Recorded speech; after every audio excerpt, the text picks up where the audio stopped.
En su autobiografía, Jung relata una historia sobre el descubrimiento del ánima. Escribe que durante sus años de intenso trabajo interior, después de su ruptura con Freud en 1913, hubo un periodo durante el cual se cuestionaba a sí mismo sobre la naturaleza y el valor de lo que estaba haciendo. ¿Es esto ciencia?, se preguntaba, ¿o es arte? Anotaba sus sueños, los interpretaba, a veces los pintaba e intentaba entender el significado de sus fantasías espontáneas. En una ocasión escuchó una voz femenina que decía, «Es arte». Sorprendido, comenzó a dialogar con ella y paulatinamente fue reconociendo que se parecía a una paciente suya. Era, por tanto, una suerte de figura internalizada que también daba voz a ciertos pensamientos y valores inconscientes de Jung. En su propio yo y en su persona, Jung se identificaba con un científico, no con un artista. Pero esta voz expresaba otro punto de vista. Sin dejar de lado la posición consciente de su yo, comenzó un diálogo con esta figura al mismo tiempo que la estudiaba. Era más que la simple imagen internalizada de su paciente. Paulatinamente, a través del diálogo, fue asumiendo forma y adquirió una personalidad más completa. Sentía timidez ante ella, como ante una presencia invisible. Para Jung, esta fue una inolvidable experiencia interna del ánima y se ha convertido en un punto de referencia clave para las manifestaciones del ánima en la memoria colectiva de la psicología analítica. Después de Jung, muchas personas que han entrado en la imaginación activa han descubierto figuras internas similares. Convencionalmente, para los hombres el ánima es una figura femenina. Para las mujeres la figura interna equivalente, llamada animus, es masculina. El ánima y el animus son personalidades subjetivas que representan un nivel más profundo del inconsciente que la sombra. Para bien o para mal, estas revelan rasgos del alma y conducen hacia el ámbito del inconsciente colectivo.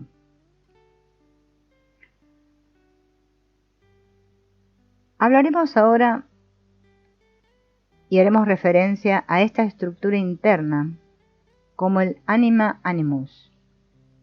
Al igual que la sombra, es una personalidad dentro de la psique que no coincide con la autopresentación y la identidad personal reflejada por la persona. Sin embargo, difiere de la sombra en la medida en que no pertenece al yo de la misma manera. Es más ajena de lo que puede ser la sombra. Si la distinción entre persona y sombra es bueno frente a malo, la distinción entre yo y ánima, animus, está marcada por la polaridad femenino-masculino. No se trata de la diferencia entre Caín y Abel, sino entre Salomón y la reina de Saba. Entre todos los aspectos de la teoría de Jung, este ha sido uno de los temas más polémicos porque suscita profundos desacuerdos con respecto a los sexos al sugerir diferencias fundamentales en la psicología de hombres y mujeres. Si bien este tema puede haber parecido tranquilo y arraigado en los tiempos de Jung, hoy en día alborota el gallinero y abre considerables heridas. Para algunos contemporáneos, Jung parece haber sido un hombre que se adelantó a sus tiempos anunciando y abogando por cierto protofeminismo. Otros, en cambio, lo consideran un vocero de puntos de vista tradicionales y estereotipados sobre las diferencias entre hombres y mujeres. En sus obras tardías, Jung se refiere a ánima y animus como figuras arquetípicas de la psique, es decir, que yacen fundamentalmente allende toda influencia de las fuerzas que moldean y dan forma a la conciencia del individuo, tales como la familia, la sociedad, la cultura y la tradición. Los arquetipos no derivan de las culturas, son más bien las formas culturales las que derivan de los arquetipos. Esta definición del anima animus como arquetipo coloca su esencia más profunda fuera de la psique misma, en el ámbito de las formas y fuerzas espirituales impersonales. Ánima y animus son formas de vida básicas y son parte de la horma de todo individuo humano, así como de sus sociedades. El animas o animus, estrictamente hablando, es una hipótesis científica sobre algo que existe pero no puede ser observado directamente, como una estrella desconocida cuya posición y tamaño se conocen solo por medio de las medidas de las fuerzas gravitacionales en sus alrededores. Y sin embargo, puesto que las manifestaciones del ánima y el ánimos, tal como las observó y describió Jung, con frecuencia se asemejan a las imágenes culturales que son reconocidas e incorporadas en hombres y mujeres tradicionales, se plantea la pregunta: ¿sería Jung víctima de sus cegueras culturales y sin darse cuenta se convirtió en un exponente de los estereotipos culturales? En otras palabras, ¿los arquetipos serían en realidad construcciones sociales? ¿O bien estaría Jung investigando estructuras más profundas que tal vez están arraigadas en estos patrones culturales que los trascienden y son en efecto formas universales de comportamiento y características psicológicas humanas? Hemos de penetrar este territorio con suma cautela, tratando de aprehender paso a paso los significados que le da Jung a estos términos elusivos. Si los lugares del mapa de la psique que hemos explorado hasta ahora parecen relativamente claros y bien definidos, el territorio del ánima y el animus se nos presenta a veces como una selva profunda y enmarañada. Tal vez así es como debe ser, porque aquí estamos entrando en los estratos más profundos del inconsciente, el inconsciente colectivo, el territorio de las imágenes arquetípicas en el que las fronteras se vuelven borrosas. Antes de abordar el tema del género masculino, femenino, señalaremos que es posible hacer una presentación de ánima y animus sin hacer mención al asunto del género. Se puede ver el género como una característica secundaria del ánima animus, de la misma manera que sabemos que la esencia de un objeto no está determinada por el color azul o rosado. Hay una manera abstracta, estructural de comprender el ánima animus.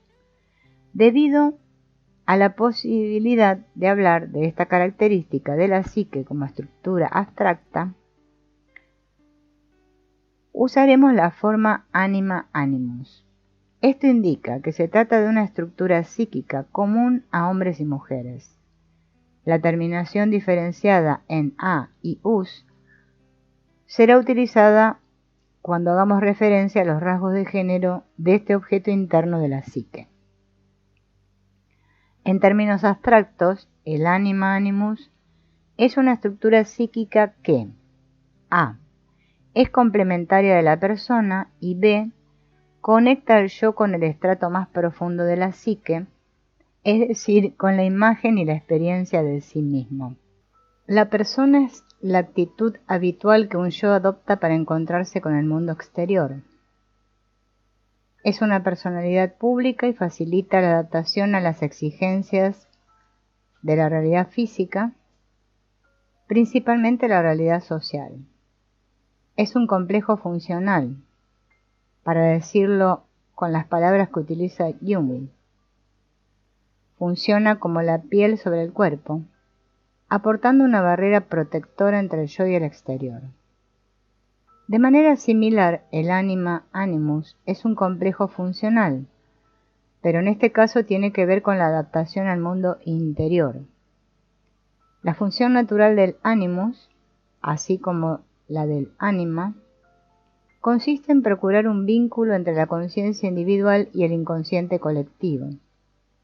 De la misma manera que la persona representa una suerte de estrato entre la conciencia del yo y los objetos del mundo externo. El ánima y el animus deberían actuar como un puente o puerta para las imágenes del inconsciente colectivo, al igual que la persona representa una especie de puente hacia el mundo.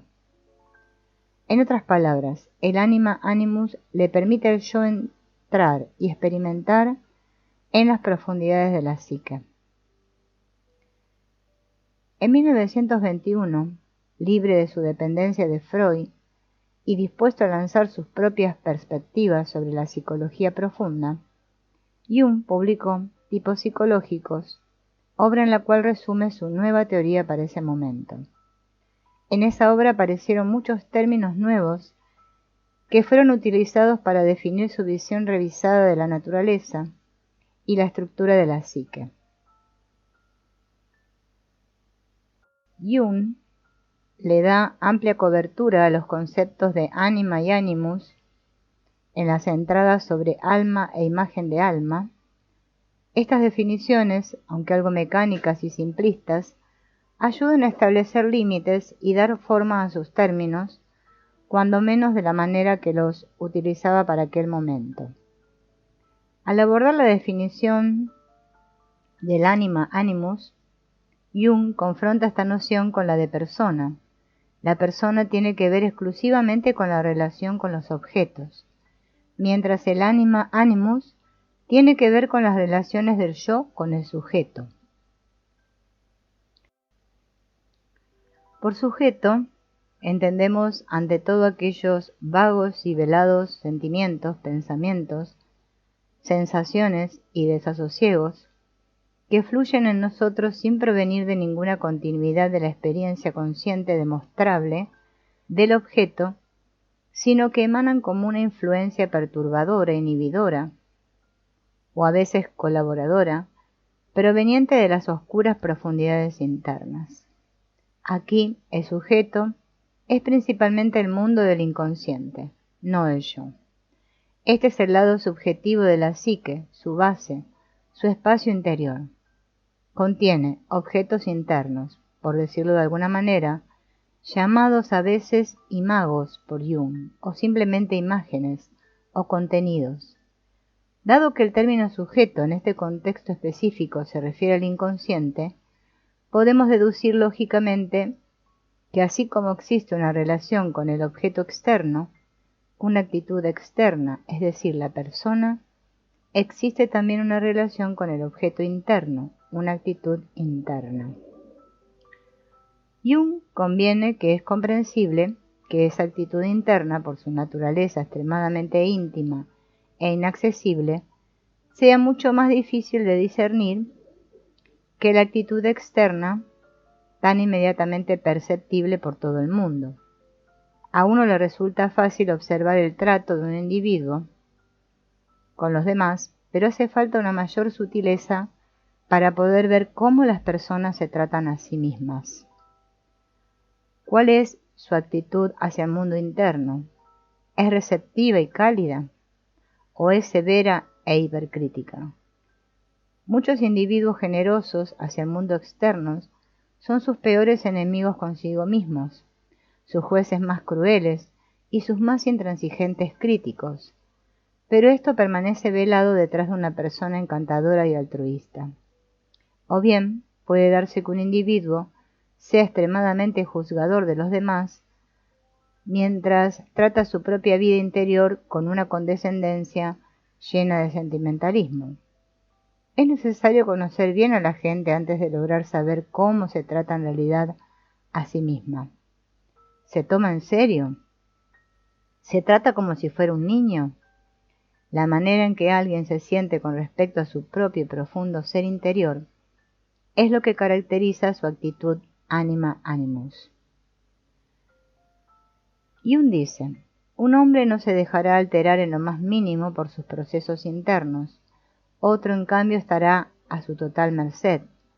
Una sensación vagamente desagradable le mete la idea en la cabeza de que está padeciendo una secreta enfermedad. Un sueño lo llena de lúgubres presentimientos.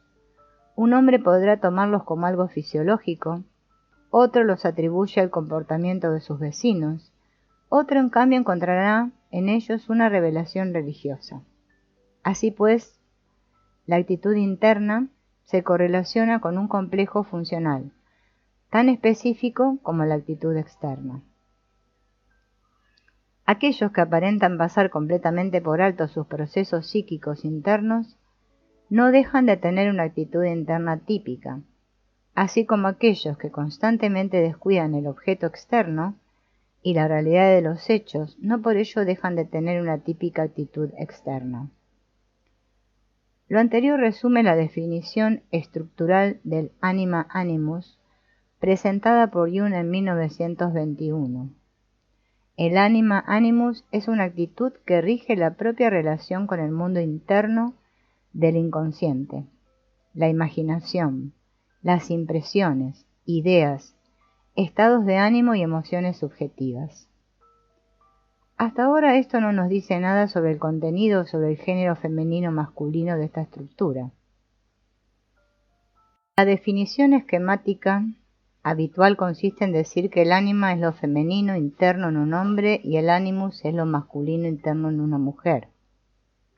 Pero también se puede hablar de esto simplemente como estructuras funcionales que obedecen a un propósito específico con respecto al yo. Como estructura psíquica, el anima animus es el instrumento mediante el cual el hombre y la mujer penetran y se adaptan a los niveles más profundos de su naturaleza psicológica. Al igual que la persona da la cara hacia el mundo social y colabora con las necesarias adaptaciones externas, el anima animus da la cara hacia el mundo interno de la psique y ayuda al individuo a adaptarse a las exigencias y requisitos de los pensamientos intuitivos, sentimientos, imágenes y emociones que confrontan al yo. Por ejemplo, se dice de un hombre que frecuentemente se encuentra malhumorado, que tiene un problema de ánima. Ese anda en el ánima hoy, le comentaríamos a un amigo. Su ánima, en lugar de ayudar en el manejo de sus emociones, desata un estado de ánimo que se expande como un gas en la conciencia del yo y lleva consigo, pegada por así decirlo, una cantidad de emociones primarias e indiferenciadas. Es sabido que esto interfiere con el funcionamiento del yo, sino algo peor. El yo de este hombre se identifica con la personalidad ánima, que por lo general es hipersensible y está saturada de emotividad. Su ánima no está desarrollada y en lugar de ayudarle a lidiar con un estado de ánimo abrumador, le envuelve y le hunde aún más en ese estado. Un hombre dado a frecuentes e intensos saltos de humor tiene una relación demasiado próxima con esta parte, usualmente inferior, de su personalidad. No cabe duda de que si se trata de un poeta como Rilke, por ejemplo, quien tuvo un problema de ánima de primer orden, podrá hacer uso de esta relación de forma creativa. Pero puede que solo se trate de alguien descomunalmente emotivo, con reacciones desproporcionadas a problemas y contrariedades de menor envergadura, y por tanto psicológicamente inestable. Por lo general sus relaciones están llenas de conflictos porque tiene reacciones emocionales que son más poderosas que lo que es capaz de contener. El ánima le agobia en lugar de ayudarle. De manera similar, una mujer con un problema de animus también está abrumada por su inconsciente, generalmente por pensamientos y opiniones que tienen una carga emocional considerable, que la controlan más de lo que ella logra controlarlos. El efecto no difiere mucho en relación al hombre poseído por el ánima.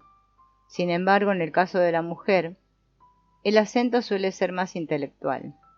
Estas ideas y opiniones autónomas terminan por perturbar su adaptación al mundo externo porque se expresan con la energía emocional de un camorrista. Con frecuencia estas opiniones terminan causando estragos en sus relaciones porque aquellos que la rodean se sienten impelidos a crear escudos protectores cuando están con ella. Se sienten incómodos y a la defensiva en su presencia. Por más que ella trate de ser receptiva y crear intimidad, no lo logra porque su yo está sujeto a invasiones de energía disruptiva que la convierten en todo menos en ese ser cariñoso y gentil que ella desearía ser. Se vuelve abrasiva, dominada por un ansia inconsciente de poder y de control. Esto es lo que Jung llamó posesión por el animus. el animus es una personalidad poderosa y no congruente con el yo o la persona deseada. Es otro. Cuando los hombres están en las garras del ánima, adoptan la tendencia a aislarse dentro de sus sentimientos heridos. Cuando las mujeres están en las garras del animus, tienen tendencia a atacar. Esta es una distinción convencional entre los géneros, por supuesto sujeta a revisión a la luz de los recientes desarrollos culturales.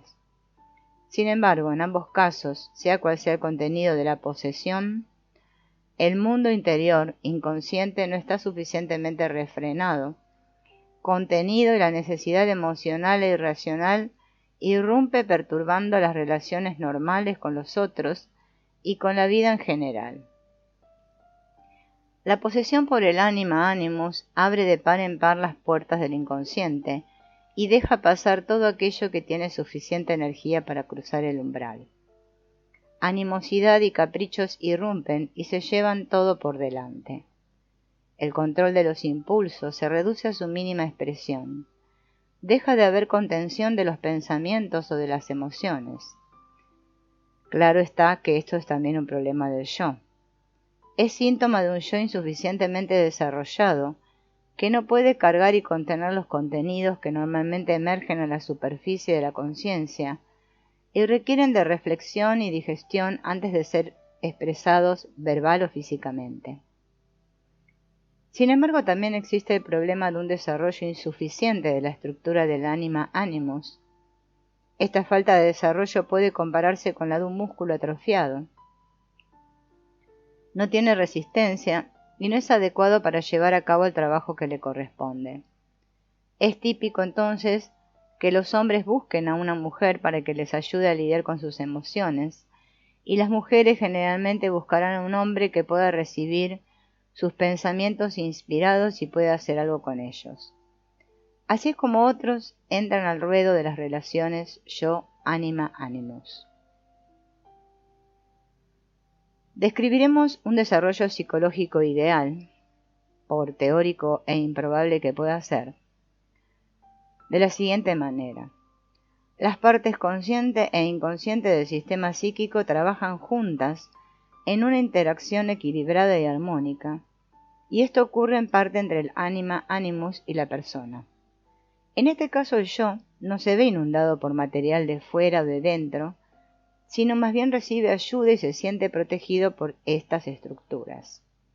Así, la energía vital, libido, fluye en un movimiento progresivo hacia la adaptación a las tareas y exigencias de la vida. Este es el cuadro de una personalidad sana y con buen funcionamiento, que tiene acceso a sus recursos internos y posee destrezas para ajustarse al mundo externo. La actitud hacia el mundo externo es equilibrada y está complementada por una actitud hacia el mundo interno. Ninguna de las dos está confusa e inadecuadamente desarrollada. La persona es capaz de adaptarse a las demandas que le hace la vida y mantener relaciones estables con el mundo social y natural que le rodea. Internamente existe un acceso constante y bien manejado a la fuente de energía e inspiración creadora. La adaptación interna y la adaptación externa son adecuadas para las exigencias de la vida. ¿Por qué la vida no es más a menudo así?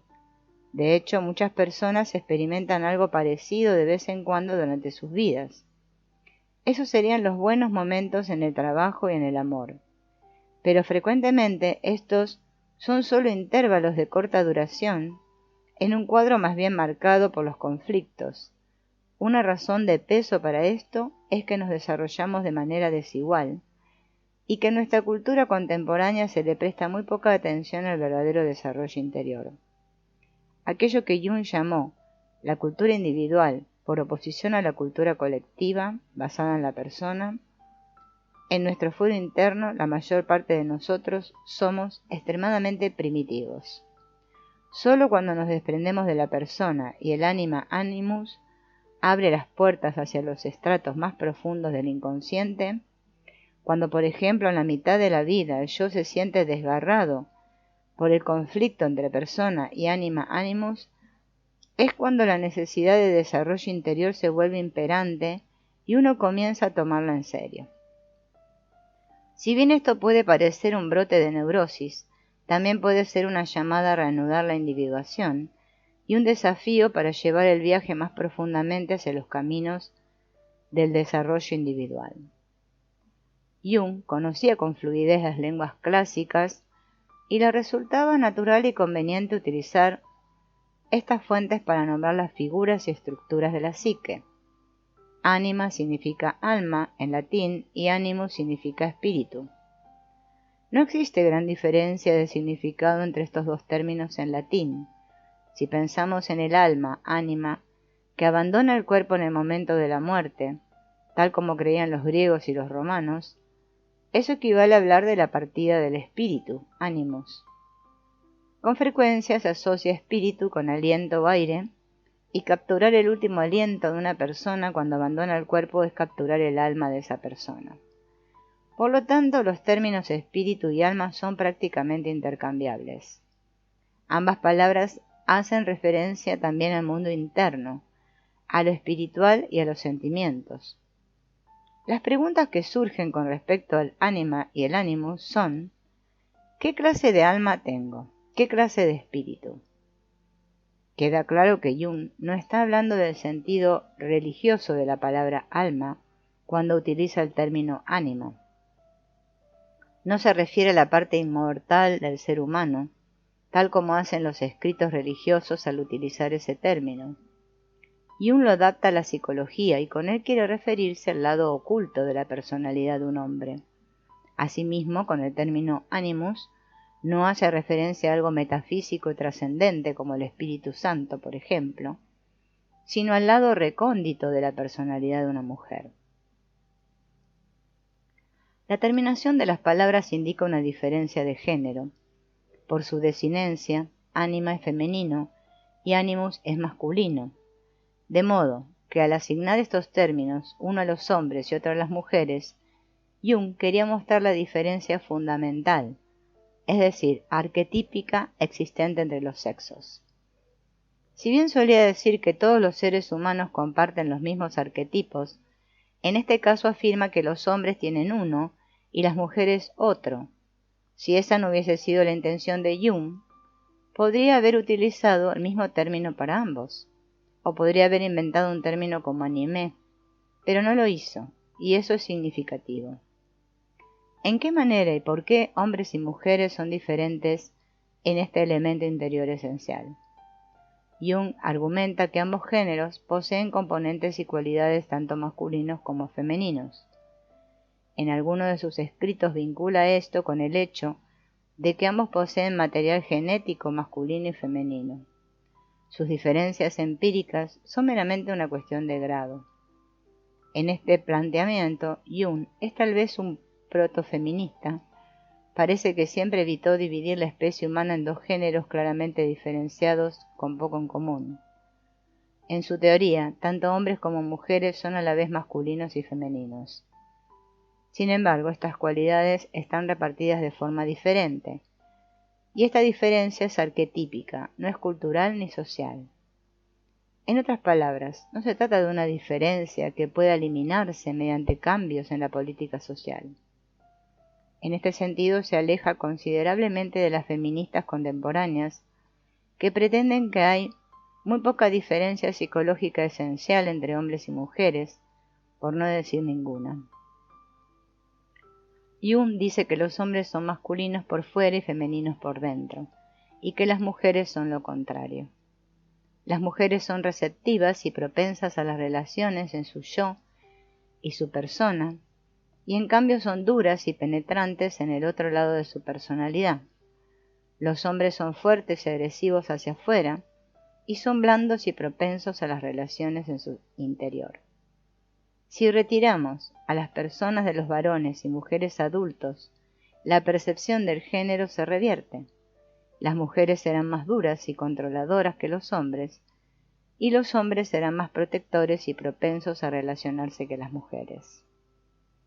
Estadísticamente, por lo menos, si es que no es así para cada individuo, la definición de Jung parece ser la regla. Si la política se guía por las percepciones a nivel de la persona, que es lo máximo que la gente está dispuesta a revelar en las encuestas, las campañas de los astutos candidatos a la función pública se basan en la consideración de que para obtener los votos de las mujeres deben mostrar compasión, sentimiento y deseo de unidad y tolerancia. Si van en busca de los votos de los hombres, deben poder demostrar que poseen lógica, competitividad, firmeza y juicio moral. Por otro lado, según Jung, el mundo interno de los hombres y de las mujeres, su personalidad oculta, su otro sí mismo inconsciente, serían exactamente lo opuesto. En otras palabras, los seres humanos son más complejos de lo que hacen parecer la apariencia pública en las encuestas. Cuando las mujeres miran hacia adentro, se encuentran con lógica, competitividad, firmeza y juicio moral en grandes cantidades, y los revelan a aquellos que están íntimamente involucrados con ellas. Asimismo, los hombres muestran compasión, sentimiento, deseo de unidad y tolerancia. En realidad es precisamente esta complejidad del ser humano lo que Jung trata de dilucidar con su teoría del ánima y el ánimos. En su definición de ánima y ánimos del año 1921, Jung ofrece algunas generalizaciones a partir de su propia observación y experiencia. Estas nos brindan un atisbo de lo que sería su particular punto de vista en lo que representa sus escritos posteriores. En lo que respecta al carácter del ánima, mi experiencia confirma la regla de que, en su conjunto, el ánima es complementaria al carácter de la persona. El ánima suele contener todas aquellas cualidades genéricamente humanas que le faltan a la actitud consciente.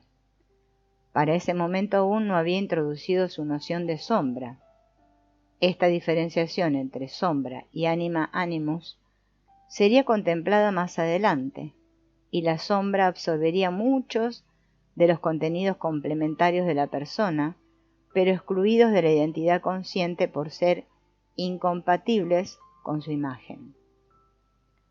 En este párrafo, Jung reflexiona en el tipo de contrapersona, que más adelante constituirá la sombra, y no en las actitudes complementarias hacia los objetos externos e internos.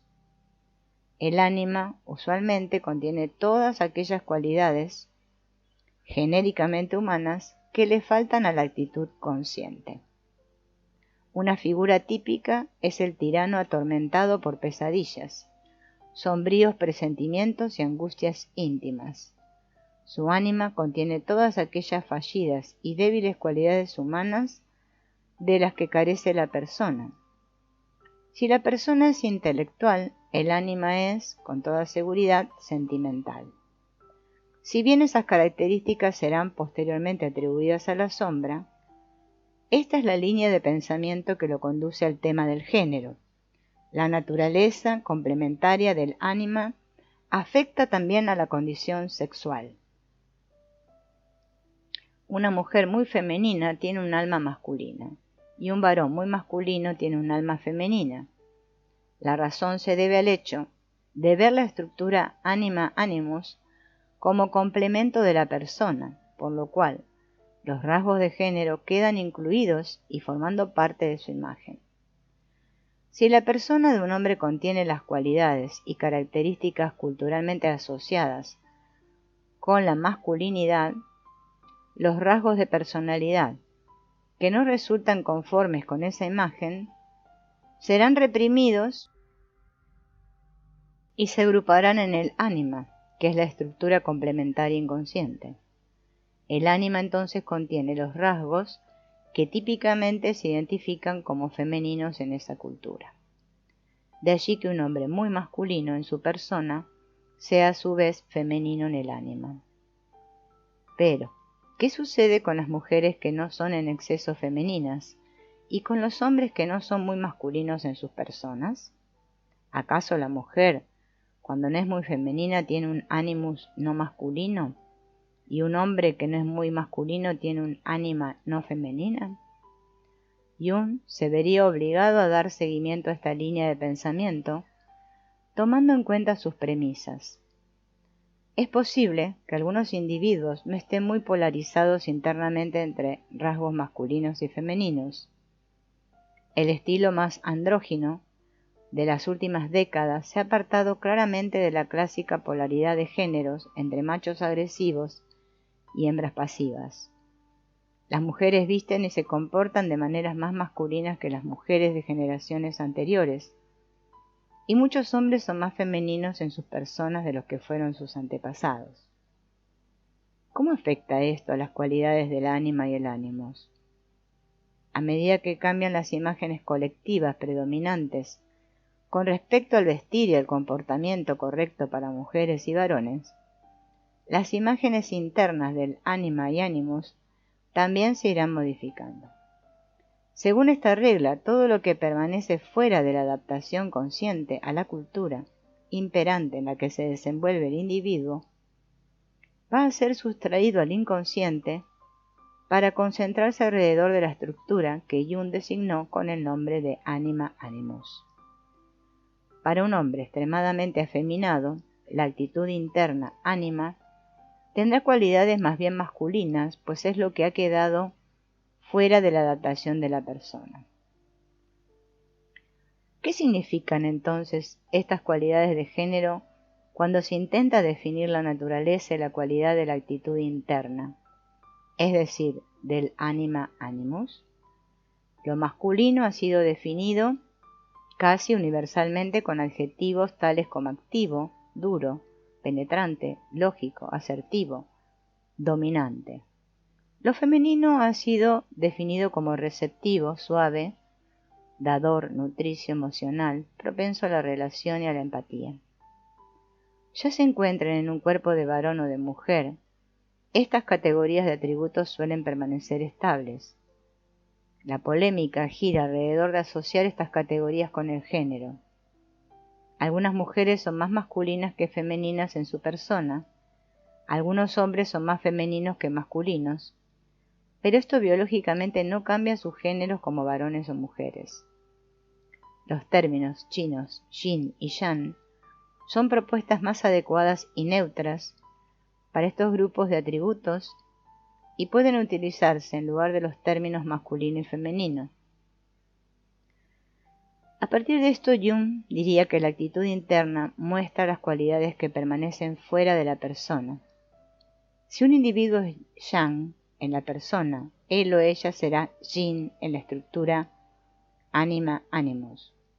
Sin embargo, la actitud interna, como es inconsciente, está menos sujeta al control por parte del yo y es menos refinada y diferenciada que la persona.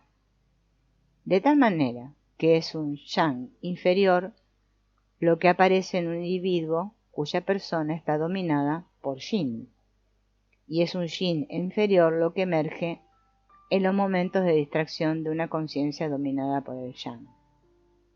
Así pues, una mujer muy femenina tiene un alma masculina, pero no del todo refinada. En su relación con el mundo tiene una actitud marcadamente femenina que podemos reconocer y describir. Dentro de esa mujer existe una actitud interna muy diferente. Es dura, crítica, agresiva, dominante. El rostro interior de esa mujer de aspecto tan femenino revela una personalidad de acero. En forma similar, el hombre de aspecto muy masculino, que se muestra directo, asertivo, desapegado y agresivo, lleva en sí mismo una personalidad interna sentimental, sensible, vulnerable y fácil de ofender. El hombre macho ama a su madre, ama a su hija, ama a su caballo, pero no se permite admitirlo, ni siquiera a sí mismo, y en público desdeñará esos sentimientos, aun cuando en privado pueda que a veces se delate lloriqueando frente a un vaso de whisky. Este contraste se debe al hecho de que un hombre no es en todas sus cosas totalmente masculino, sino que posee ciertos rasgos femeninos. Cuanto más masculina sea su actitud externa, más obturados estarán sus rasgos femeninos, que serán entonces presentes en su inconsciente. Esto explica por qué son justamente aquellos hombres tan viriles los que más caen presa de una debilidad característica. Su actitud femenina inconsciente tiene una debilidad y una impresionabilidad que no concuerda con lo que se espera de lo masculino. Del mismo modo, suele suceder con las mujeres más femeninas que en su vida privada despliegan una obstinación, una intolerancia y una voluntariedad que solo se encuentra con la misma intensidad en la actitud externa de un hombre. Se trata de rasgos masculinos que, al haber sido excluidos de la actitud externa esperada de una mujer, se han convertido en cualidades de su alma. Es obvio que Jung no se refiere aquí a lo masculino y lo femenino internos en sus formas más elevadas y desarrolladas, sino más bien a caricaturas, a versiones inferiores de la masculinidad y feminidad basadas en los aspectos no desarrollados de la personalidad individual.